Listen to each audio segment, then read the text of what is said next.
mmadụ n'elu ụwa bụ ọnwụ maka na ọnwụ bụ agaghị eme n'isi bụ ka ibu n'elu ụwa na-eme enumanụ na anyị ga-eli isi kedu ya anyị na-ekwu maka ya n'elu ụwa nuo ọbanya ka anyị na-ekwu maka ya n'elu ụwa nuo kedu ya anyị na-ekwu maka ya oke mmadụ anabanụ His Royal Highness Ezeanogbuomba Okorie Ogbuehi ezi Igwe the 10th of Egbuoma na-abịa ka anyị na-ekwu maka ya nụ n'isi bụ ka ibu n'elu ụwa na n'igeli isi bụ ka ibu na n'igeli isi ana m anụbụ na mbụnụ wee na-anụ n'ikuku buru ọzọ ofe agụ n'oge bulu ya ka m bịara oburu eziokwu n'ikuku buru ọzọ n'ofe agụ n'oge bulu n'ikuku buru ọzọ n'obulugo agụ wee na nnu ikuku eburu agụ wee na Igwe Ezeanogbuomba na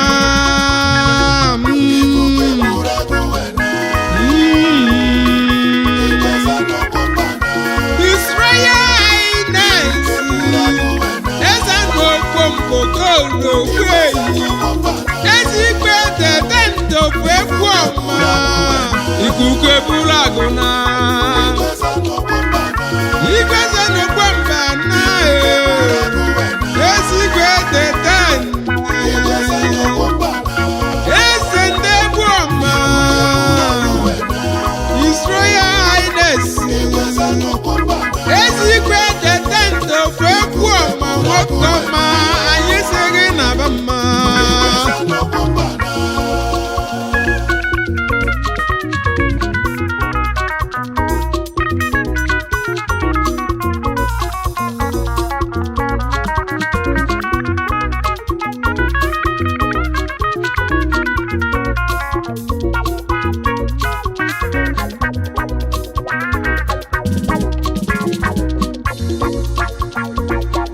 His Royal Highness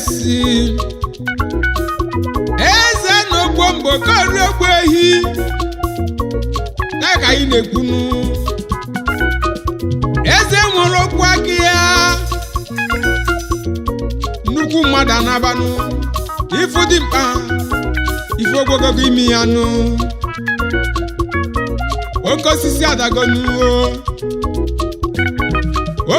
adagonu enwere onye ga-agwọta na eli ozunu n'onye bụ na ga-ana ananụ oke osisi adagonu Egbuoma ụmụnnu na-efesasịgonu asị na busu pụọ n'ụlọ oke nwere ụnọnụ ife emelu n'Egbuoma donu Egbuoma na ife emelu anyị ndị Egbuoma banye ife emelu anyị Egbuoma na ife emelu anyị ọ dị ka ya nwụ na nwa na-abagolu Igwe nwere okwu aka ya Ezeanogbuomba nabanụ Ezeanogbuomba nwoke ọma anyị na-asị gị na ba mmanụ n'omeji ilelu che n'elu ụwa nnuo na ọ ga-analila akịlịkọ ji nnuo n'elu ụwa anyị nọ nnuo onye mele ike ya na ọ ga-ananụ alili egbuo m Obereagu na ọsịra nwa egbuo m na alili egbuo m chai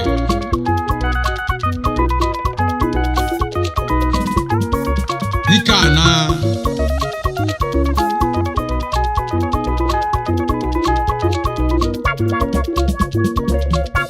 His Royal Highness Ezeanogbuomba n'onye bụ ezi Igwe the 10th of Egbuoma Ancient Kingdom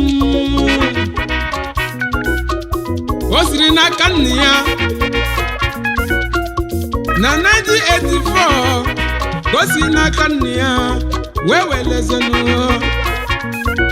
oge akpasi mesịrị nna ya na 1984 ihe Okorie Ogbuehi oge akwasịrị ya ọ bụrụ eze ndị Egbuoma n'ọchịrị Egbuoma ọfụma isiri onye na-esi Ezeanogbuomba n'ichiri ọfụma na akịka dị mma ga-eli ozu gị inyere ndị Egbuoma nchekwa dị mma ọchịchị chiri Egbuoma n'ọdị anya rụ mma anyị na-asị gị na-aba mma na akịka dị mma ga-eli ozu gị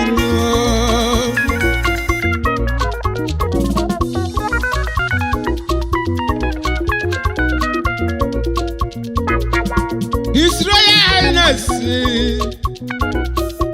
Eze kere eze ka Ogbuehi nọ ya bụ Ezigwe the first of Egbuoma kingdom o mesịa wee naba His Royal Highness Eze Mbaletu Ogbuehi wee bịazienu nọ ya bụ Ezigwe the second of Egbuoma H.R.H kingdom o mesịrị naba His Royal Highness Ogbuehi wee bịa nọ ya bụ Ezigwe the third of Egbuoma H.R.H kingdom o mesịa wee naba His Royal Highness Eze Onyeruka Ogbuehi nọ ya bụ Ezigwe the fourth of Egbuoma H.R.H kingdom o mesịa wee naba His Royal Highness Eze Kulite Ogbuehi nọ ya bụ Ezigwe the fifth of Egbuoma H.R.H kingdom o mesịa wee naba His Royal Highness Eze Anyenyi Ogbuehi nọ ya bụ Ezigwe the sixth of Egbuoma kingdom o mesịa wee na His Royal Highness Eze Onyemaobi Ogbuehi wee bịazienu nọ ya bụ Ezigwe the seventh of Egbuoma H.R.H kingdom o mesịrị naba His Royal Highness Eze Ikokwu Ogbuehi nọ ya bụ Ezigwe the eighth of Egbuoma H.R.H kingdom o mesịrị naba His Royal Highness Eze Okorie Ogbuehi nọ ya bụ Ezigwe the ninth of Egbuoma H.R.H kingdom o mesịrị na n'ọchịrị ọfụma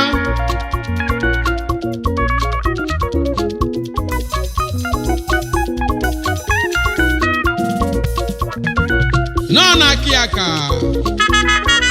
nwa ya nwoke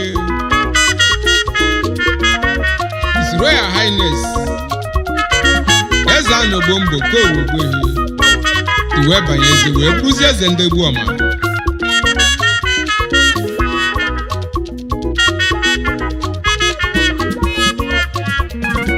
mana His Royal Highness Eze Okorie Ogbuehi late nọ ya nwa bụbu the Ezigwe the ninth of Egbuoma H.R.H kingdom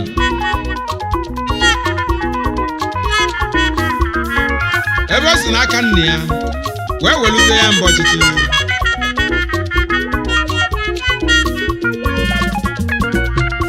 His Royal Highness late Eze Okorie Ogbuehi 1929 ka ọ banyere ọchịchị n'Egbuoma ọ ga-emere Aba Women Riot oge ahụ ka ọ were ọchịchị oge ọ dị n'okolobịa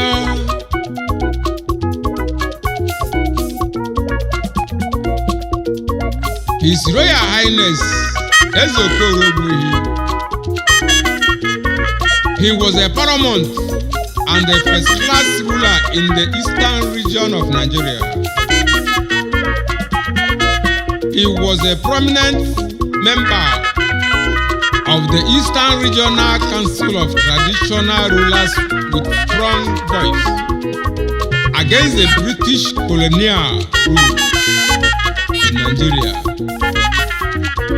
along with Igwe Patrick Asholonu.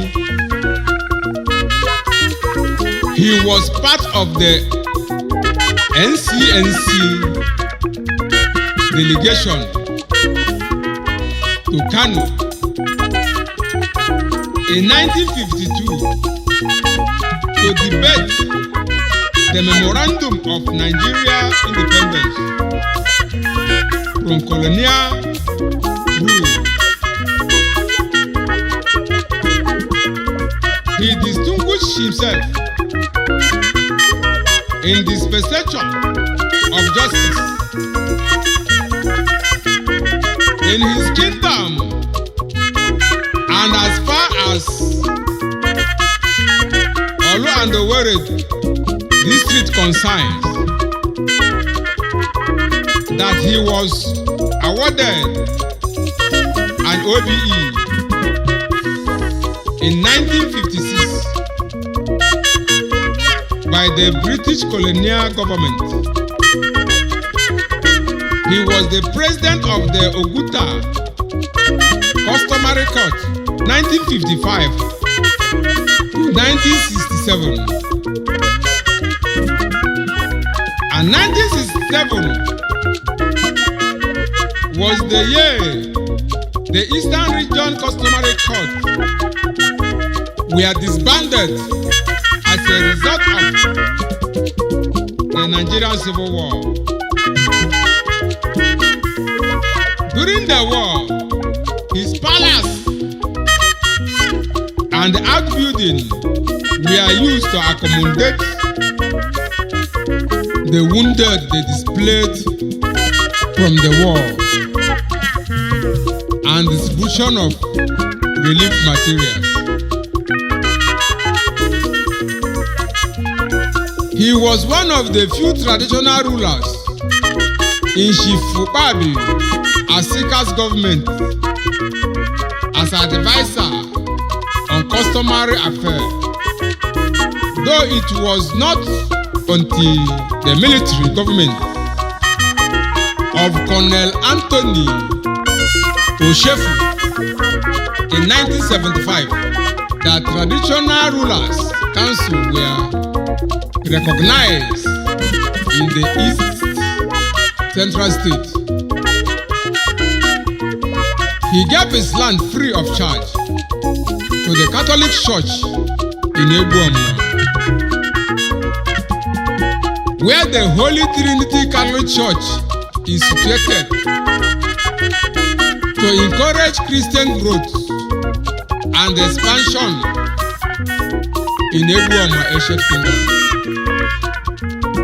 He gave his land free of charge to Egbuoma entrance to his palace to be used for market. This market is popularly known as Ahia Nkwebu. The other side of the road was used for school known as Nkwebu Primary School, Egbuoma. His palace was home for prominent men, politicians across Nigeria. Notable among they were late Governor Sam Mbakwe, Honorable Arubike Okafo, Chief Upabi Asika, among others who could not have enough office. Royal Fatherly Council.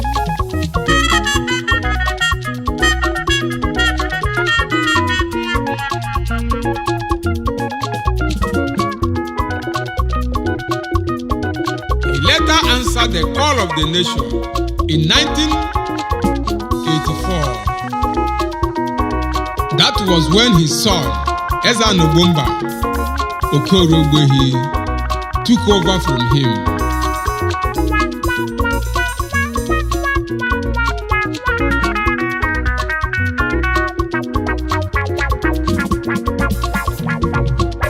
His Royal Highness Ezeanogbuomba Okorie Ogbuehi, anyị si gị jebe nke ọma na akịka dị mma ga-eli ozu gị n'ụọ. Ezigbe dete ndị Egbuoma na-asị gị naba mma na akịka dị mma ga-eli ozu gị. Anyị na-asị gị jee nke ọma n'oke lulu gị n'aka ya ka ijili naba n'ụọ. Oke lulu gị n'ọbịa ka ijili wee naba n'onye zara akụchi kpọlie n'elu ụwa na ikpe maria. Ezigbe anyị si gị jee nke ọma. Ezigbe ana Igwe Ezeanogbuomba na ezigbe do na-aba mma n'oke zuru gị ka ijili wee naba na-abịa n'ezinụlọ Ogbuehi n'oke gị ka ijili naba mmụọ. Anyị si gị naba mma Igwe Ezeanogbuomba na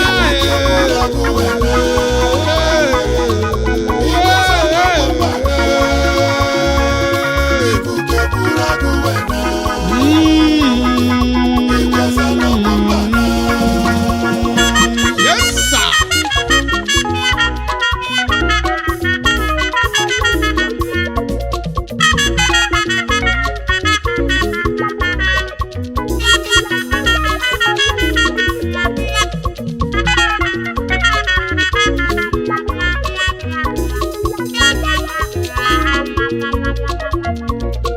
Ezeanogbuomba batara ọchịchị na 1984 ka ọ bụrụ igwe ndị Egbuoma, ka ọ bụrụ Ezigwe dete ndị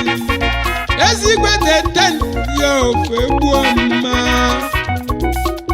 na 1984 ka ọ bụrụ Ezigwe dete ndị ofe Egbuoma Kingdom. Oge nne ya mesịrị nnabanụ ka ọ bụrụ igwe Egbuoma n'ọchịrị Egbuoma fụ mmanụ maka na ọchịchị ya dị mma. N'ọya ga-eji mee ya chairman Oguta Council of Traditional Rulers afọ 18 maka na ọchịchị ya dị mma. Eji mee ya chairman maka na ọchịchị ya pụtara ife ka gọvanọ Chikude nwa ime ya member of Imo State Council of Traditional Rulers n'ọchịchị Chikude nwa maka n'ihi na ọ na-eme ọfụma. Onwe ike na-anọchite anya ndị eze n'Oguta local gọọmenti ma bịa na steeti maka na ọchịchị ya dị mma.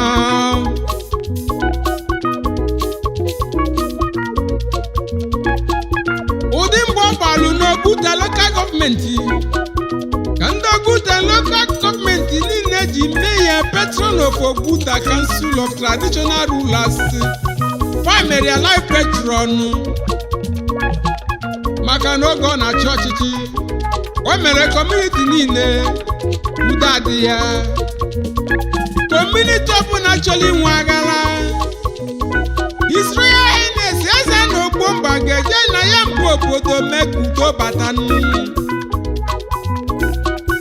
Ọ bụ nna udo, ọ na-eme udo, ọ gbara mbọ na nke ya.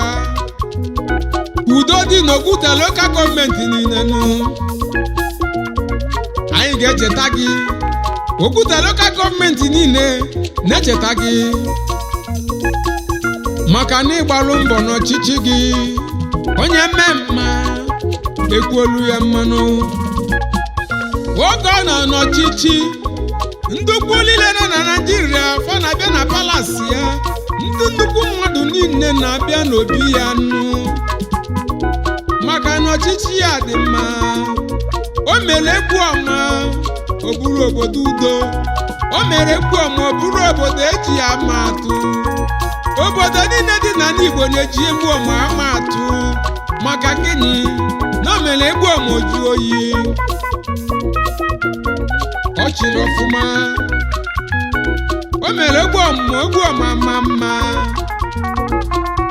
oge ọ nọ n'ọchịchị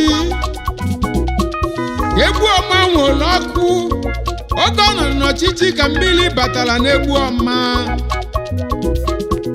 ọchịchị ya wetara ife ọchịchị Ezeanogbuomba na o wetara ife n'Egbuoma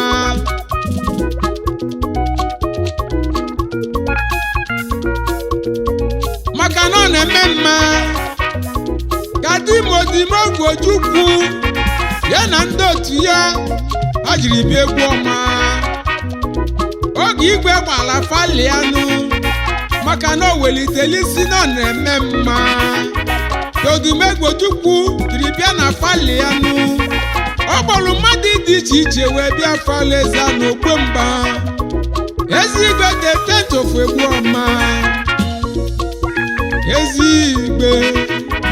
Ezigwe the 10th na nke ọma ndị Egbuoma na-ekwu maka gị nụ ndị Egbuoma na-ebe akwa gị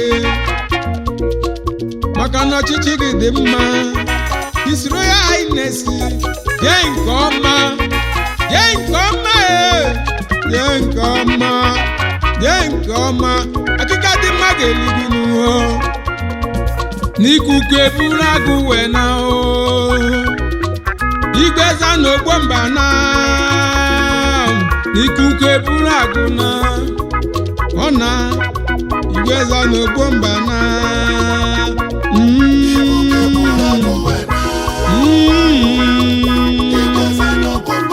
ikuku eburu agụ na ikuku eburu agụ na Igwe Ezeanogbuomba na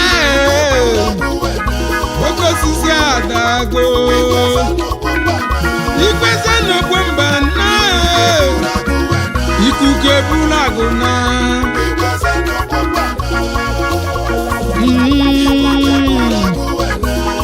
ewo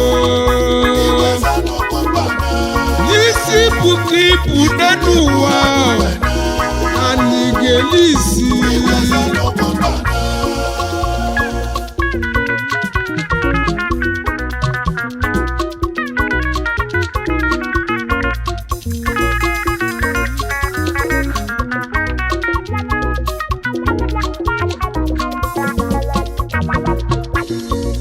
Ezigwe ndị lọlọ gị na-asị gị jee nke ọma lọlọ Ugeze Suzana Egbedi Ogbuehi ọdọọba nwaanyị ọma ọ na-asị gị jee nke ọma na dịka dị mma ga-eli ozu gị esi maka lọlọ gị Agụrụ Eze Rufina Ogbuehi ọ na-asịkwa gị jee nke ọma na akịka dị mma ga-eli ozu gị n'elu ụwa kedu maka lọlọ gị Oriri Eze Madam Monica Ogbuehi ọ na-asị gị jebe nke ọma na akịka dị mma ga-eli ozu gị n'elu ụwa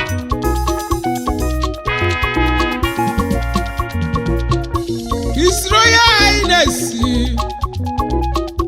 ụmụ gị na-asị gị na mba mma ụmụ gị si gị jebe nke ọma ụmụ ị mụrụ n'afọ gị fa na-asị gị jebe mma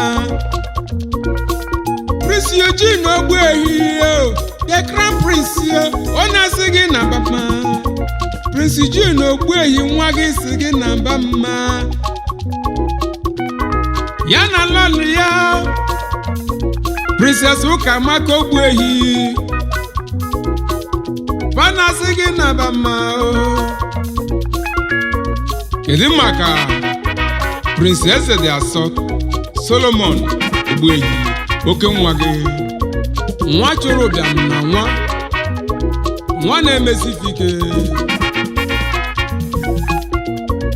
ya na ala ọlịa Princess Chizoba Patience Ogbuehi ọ na-asị gị jebe mma na ọ bụrụ ife eji ego eme na fan ya.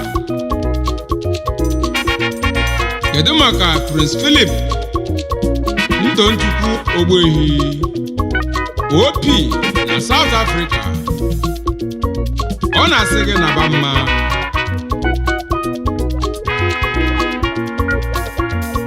Kedu maka Prince Chukwudi Wisdom Ogbuehi ọ na-asị gị jebe mma ọ sị gị ezi nna m gị naba mma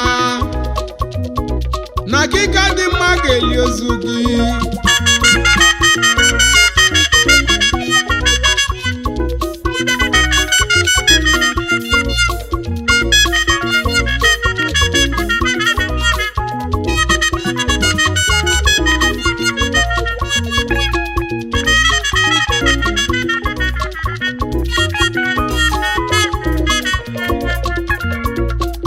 Kedu maka Prince Chukwudubem Williams Ogbuehi ọ na-asị gị naba mma na kịka dị mma ga-eli gị ezinna n'ụgbọ dị mma ga-ebu gị iwe na Prince Chukwumeze Ogbuehi ezi nwa gị ọ sị gị naba mma na kịka ọma ga-eli ozu gị ije nke ọma. Princess Ngozi Agbunobi ọ sị gị jee nke ọma nwa gị nwanyị na-asị gị ijebe mma na kịka dị mma ga-eli ozu gị.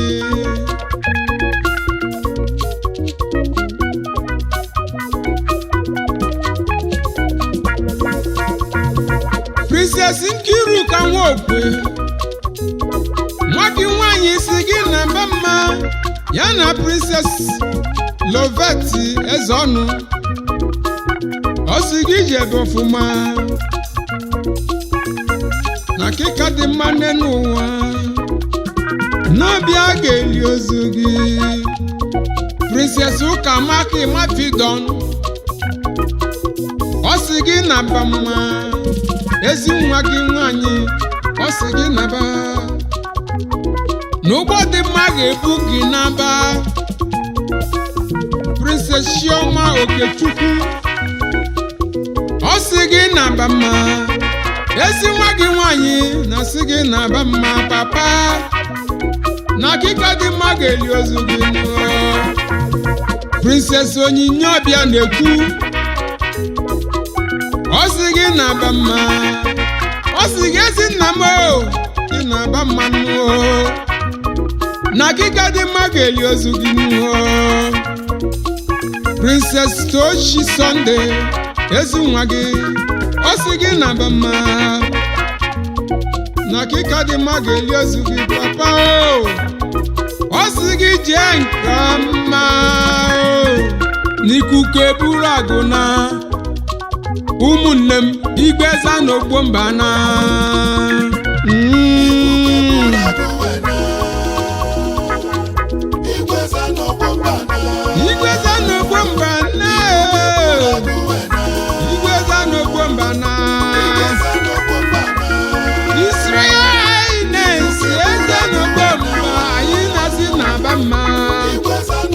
ụmụnne gị na-asị gị naba mma na kịka dị mma ga-eli ozu.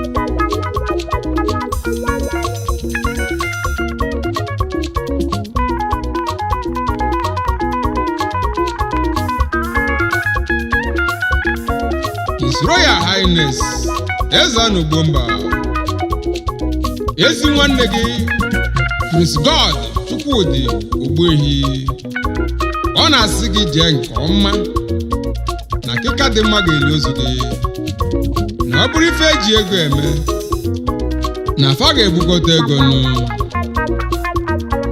Kedu maka Prince Benson Ogbuehi, ọnwa ndị Egbuoma, nwa 1 of Egbuoma, ọ na-asị gị jee nke ọma na ụgbọ dị mma ga-ebu gị. Prince Felix Ogbuehi, ezi nwanne gị, ọ na-asị gị jebe ọfụma na akịka dị mma ga-eli ozu gị nụ.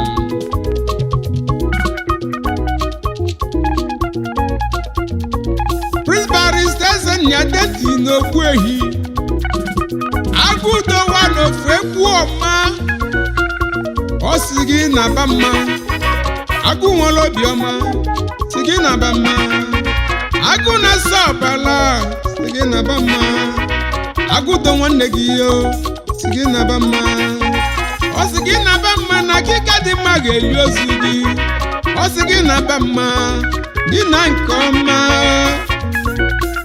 Prince Ogbuehi, ezi nwanne gị, ọ sị gị na-aba mma na akịka dị mma n'ụwa n'obi a ga-eli ozu gị. His Royal Highness gị jebe ọfụma. Prince Barrister Israel Chukwudi Ogbuehi, ezi dugo, eziokwu bụ ndụ sị gị na-aba mma na akịka dị mma ga-eli ozu gị. Kedu maka Prince Ndubeze Kingsley Ogbuehi, na-asị gị na-aba mmanụ. Prince Onyeka Ogbuehi, afọ nwe lotana sị gị na-aba mmanụ. Prince Mondo Ogbuehi, akụrụ ụlọ 1 of Egbuoma, ọ na-asị gị na-aba mma na akịka dị mma ga-eli ozu gị. Prince Sunday Ogbuehi, Ichie gburugburu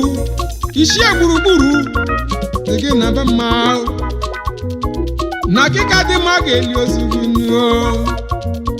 Prince H.R.H Ogbuehi sị gị na-aba na akịka dị mma ga-eli ozu gị.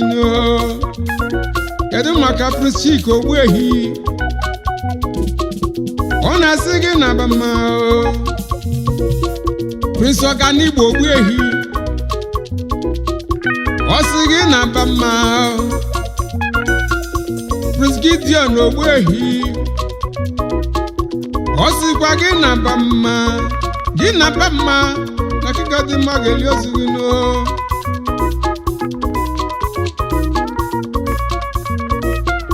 Prince Osinachi Ogbuehi, ọ na-asịkwa gị na-aba mma n'ụwa na akịka dị mma ga-eli ozu gị. N'ụgbọ dị mma ga-ebu gị wee naba. Prince Davis Ogbuehi, ọ na-asịkwa gị na-aba mma na akịka dị mma ga-eli ozu gị.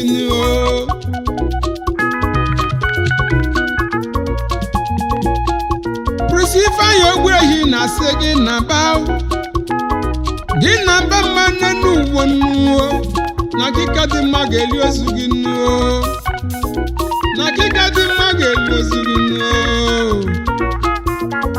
Kedu maka Prince Chidera Dilion Ogbuehi, ọ na-asị gị na-aba mma ya na Prince Eze bụ nwa Augustine Ogbuehi, ọ na-asị gị jee nke ọma. Kedu maka oke nwa dị ala gị buru ebu Sa Anayochukwu Anyịmigbo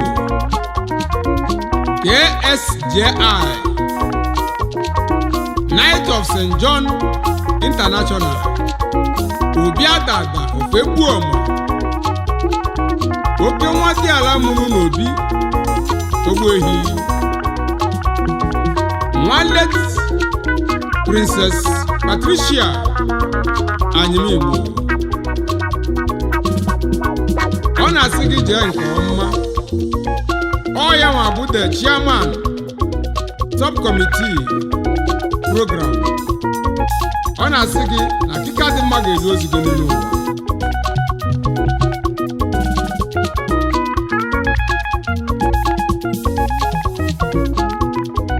Kedu maka Ogbueagu Alphonsus Okafọ Ifechukwu kwuru ọ ya nwa bụ the chairman ụmụ Ezeegbu Igwe's Burial Planning Committee. Ọ na-asị gị jee nke ọma. Kedu maka Pastọ Louis Mmadụ Igwe co-chairman.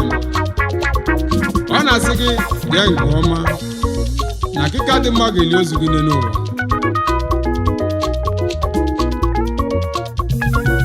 Anyị wee na-ekene ndị niile bụ ndị gbalụ mbọ ka afụ na ya bụ ije galụ nke ọma. Kedu maka Sa Ugochukwu Egezionu Ugogbuzuo 1 of Egbuoma, Chairman Central Burial Planning Committee of Igwe of Egbuoma. Anyị na-ekene gị na mbọ nke ịgba.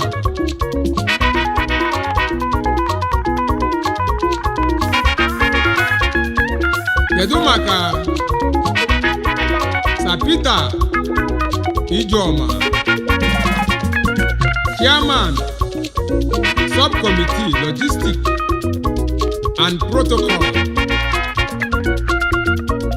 Anyị na-ekene gị na mbọ nke ịgba. Unu so na ndị mmelụ na ife galụ nke ọma. Kedu maka Injinia Samuel Tochukwu Unoji, Co-Chairman Finance Subcommittee. Kedu maka Sir Charles Obioha, KSM, Knight of St. Mulumba, Chairman Subcommittee of Finance. Anyị kenekwara gị. Kedu maka Barrister Chijioke Mbenyi, Chimaka Agency. Anyị kenekwara gị. Kedu maka Sir Godson Anyigwe, Chairman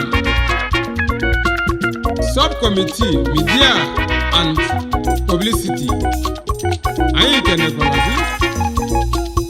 Kedu maka Dr. Henry Uzokwe Egbuoma, Chairman Subcommittee Medical Emergency. Anyị kenekwara gị.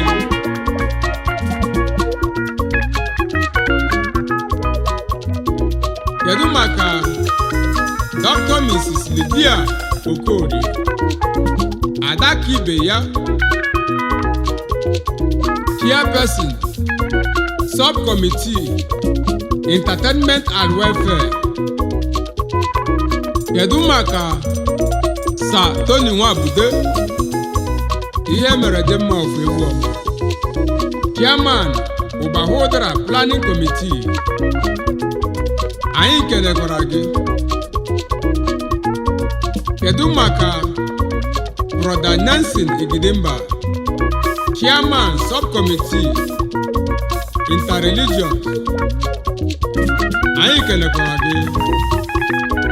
Kedu maka Honorable Jeff Nwaha, Chairman Subcommittee Contact and Mobilization. Anyị kenekwara gị. Kedu maka Comrade Charles Amadi, ezigbo mmadụ. Anyị kenekwara gị. Anyị wee na-ekene Nze Sunday Ejesieme Osisi Kankwụ Nwamesi, Chairman Subcommittee Cultural and Traditional Rights. Anyị kenekwara gị. kedu maka Sir Anthony Okonkwo Ogbuehi 1 of Egbuoma, Chairman Subcommittee of Memorabilia and Souvenir, Ashebi and Uniform. Anyị kenekwara gị. Ezi maka mụnwa n'onwe m bụ Cletus Ezereche, Obereagu Egbuoma, Chairman Subcommittee Music and Dance Entertainment. Anyị wee na-ekene Ilechukwu Ogunjofo, Co-Chairman Works and Venue Subcommittee. Kedu maka Pastor Okechukwu Mbanefo, Co-Chairman Interreligion Committee. Anyị kenekwara gị. Anyị wee na-ekene Evangelist Casimir Josiah Ezenwaka, Member Media and Publicity Subcommittee, Coordinator Egbuoma Home and Diaspora Platform. Anyị kenekwara gị. His Excellency the Executive Governor of Imo State, Governor Hope Uzodimma, ọ na-asị gị na ba mma na akịka dị mma ga-eli ozugbo n'ụwa. Kedu maka Senator Osita Izunanso, the Senator of Olu Senatorial District, ọ na-asị gị na ba mma n'ụwa na akịka dị mma ga-eli ozugbo n'ụwa. Kedu maka ndị Igwe Council, ndị ichie Egbuoma niile, ha ncha na-asị gị na ba mma na akịka dị mma ga-eli ozugbo n'ụwa. Kedu maka ndị nzere nsọ na Egbuoma niile, ha na-asị gị na ba mma na akịka dị mma ga-eli ozugbo n'ụwa.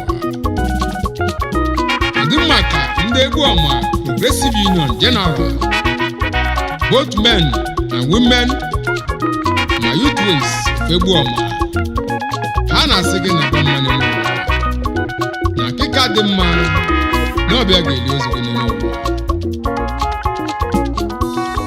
N'onye zara okuchi kpọlụ ya ikpe amarị ya o, n'okuchi kpọlụ gị ka ịzalụ wee nabanụ, n'okelulu gị n'aka ya ka ichili nabanụ.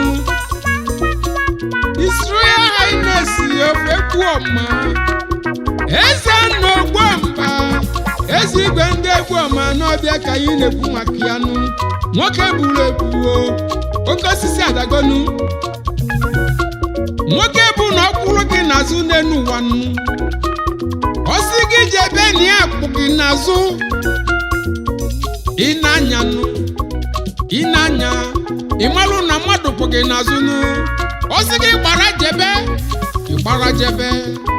Ị na-anya, ị malụ na gị na mmadụ ya ganụ. Nwoke buru ebuo nọ na-abago nụ. Eziokwu nwanne m n'oke osisi adago,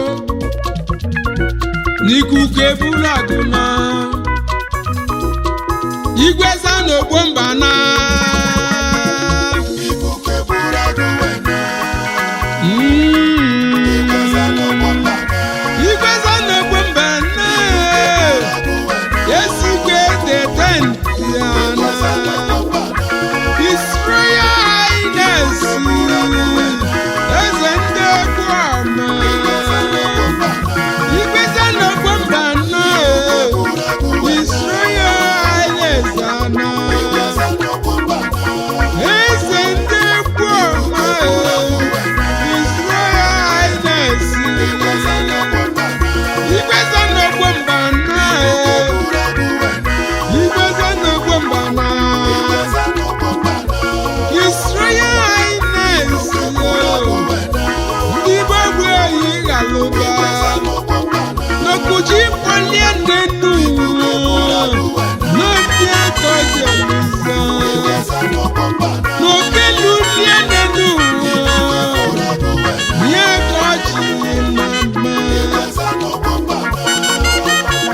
ewe